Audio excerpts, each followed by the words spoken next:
আসসালামু আলাইকুম। Simplify whole root over 10^-1 divided 11 is equal to what? অঙ্কগুলো দেখতে কেমন যেন হিজিবিজি মনে হয়, মনে হয় অনেক কঠিন। আসলে যদি আমরা একটু ডিপলি চিন্তা করি তাহলে এই অঙ্কগুলো অতটা কঠিন না। দেখতে কঠিন মনে হলেও অঙ্কগুলো সলিউশন করতে অনেকটা সহজ। হোল রুট ওভার 10^-1 ডিভাইডেড 11, অথবা আমরা এটাকে এভাবে বলতে পারি 10^-1 divided by 11 whole root over, it is equal to what?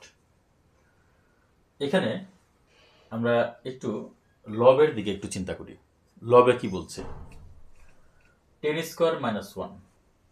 So আমরা এটাকে যদি এভাবে এক্সপ্রেস করি তাহলে কেমন হয়? 10^² ডিভাইডেড 11। এটা না সুন্দর লাগে না? কেন দিলাম এটা? কারণ আমরা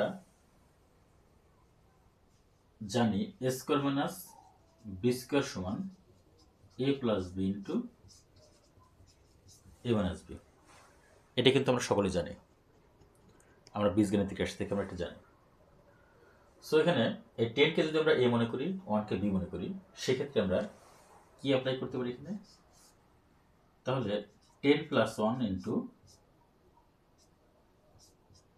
10-1, 10² - 1², তার মানে a² - b²। সো 10+1 10-1, ঠিক আছে? আচ্ছা, ডিভাইডেড 11। ওকে, তারপর আমরা a² - b² এখানে সূত্র প্রয়োগ করেছি। ওকে, ভালো কথা।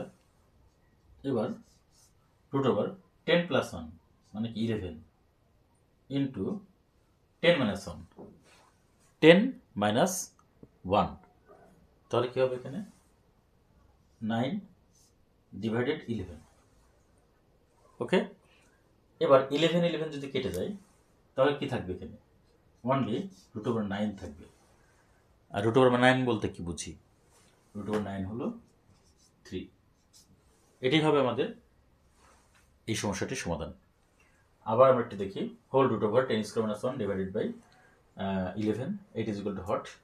তাহলে আমরা 10^-1 এটাকে আমরা এভাবে লিখতে পারি 10² - 1², কোনো সমস্যা নেই তো। আচ্ছা, ডিভাইড বাই কত? 11।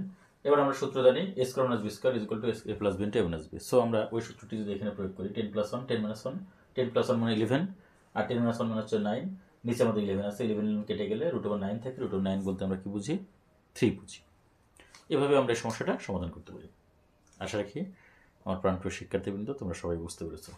ধন্যবাদ সবাইকে।